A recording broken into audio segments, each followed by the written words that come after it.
വളരെ വിഷമത്തോടു കൂടിയാണ് വീഡിയോ ചെയ്യുന്നത്.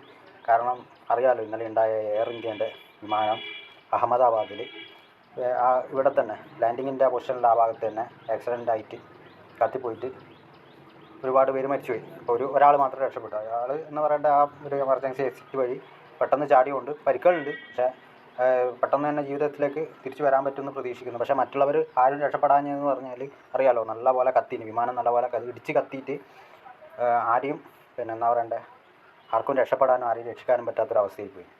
അപ്പോൾ എയർ ഇന്ത്യനെ കുറിച്ചിട്ട് ഇതിനു മുന്നേ ഒരുപാട് എന്താ പറയണ്ടേ കംപ്ലൈൻറ്റുകൾ ഉണ്ടായിട്ടുണ്ട്. അതായത് അതിൻ്റെ ഉള്ളിലുള്ള ഫങ്ഷൻസ് കാര്യങ്ങൾ ഒന്നും വർക്കാവുന്നില്ല എന്ന് വെച്ചാൽ പുതിയ വീഡിയോസൊക്കെ കണ്ടിരുന്നു. എൻ്റെ AC ഒന്നും വർക്കാവുന്നില്ല എന്നൊക്കെ പറഞ്ഞിട്ട് ഒരു യാത്രക്കാർക്ക് ഒരു എന്താ പറയണ്ടേ ഒരു സുഖത്തോടു കൂടി യാത്ര ചെയ്യാൻ പറ്റാത്തൊരവസ്ഥ. എയർ ഇന്ത്യ എന്നൊക്കെ പറഞ്ഞാൽ അത്രയും ഫേമസ് ടാറ്റ ഏറ്റെടുത്ത കമ്പനിയല്ലേ.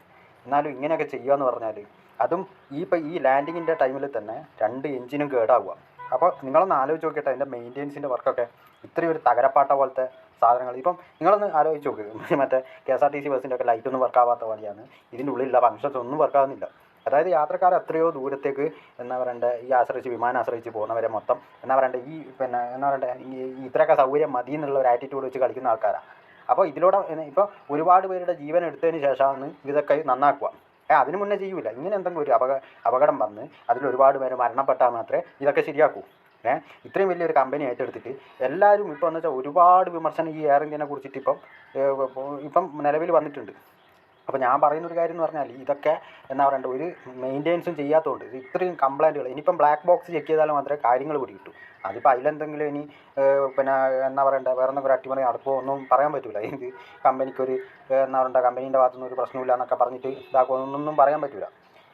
അപ്പോൾ പൈലറ്റ് അടക്കം മരിച്ചു പോയി. പൈലറ്റ് അടക്കം എന്താ പറയണ്ടേ ആര് രക്ഷപ്പെടാനാ? ഇതിപ്പോൾ എന്ന് വെച്ചാൽ ആ ഒരു ഹോസ്റ്റലിൻ്റെ മുകളിൽ നമുക്കിപ്പോൾ എന്ന് വെച്ചാൽ ഒരു വിമാനം അധികം കൂടുതൽ താഴ്ന്ന് പറക്കുന്നതാണെങ്കിൽ നമ്മൾ സംശയിക്കണം. കാരണം എന്ന് വെച്ചാൽ അത് എന്തെങ്കിലും ഒരു കംപ്ലൈൻറ്റ് ഉണ്ടാകില്ലാന്ന് അത്രയും താഴ്ത്തി പറക്കുക. പിന്നെയെന്ന് വെച്ചാൽ മഴേൻ്റെ സാഹചര്യത്തിലും ഒക്കെ എന്താ പറയണ്ടേ പറക്കാൻ പറ്റാത്തൊരവസ്ഥ വരും. പിന്നെ പക്ഷി മെയിനായിട്ട് അറിയാമല്ലോ, ഈ ഏറ്റവും അപകട ഭീഷണി പക്ഷിയാണ്. കാരണം വട്ടം ചുറ്റി പറക്കുന്ന പക്ഷികളൊക്കെ ഈ ലാൻഡിങ് പൊസിഷനിലെത്തുമ്പോൾ വിമാനം ലാൻഡിങ് പൊസിഷനിലെത്തുമ്പം അതേ റോയിലോട്ട് വന്നിട്ട് കയറിയിട്ട് മുട്ടിയിട്ടൊക്കെ പോകും. വിമാനത്തിന് തട്ടിയിട്ടൊക്കെ പക്ഷി ഇടിച്ചാൽ തന്നെ പൊളിയുന്ന അത്രയും എന്താ പറയണ്ടേ സെൻസിറ്റീവ് ആയിട്ടുള്ള ബോഡിയാണ് വിമാനത്തിൽ യൂസ് ചെയ്യുന്നത്. കാരണം അങ്ങനെ അല്ലാണ്ട് ഇത് പറക്കാൻ പറ്റില്ല.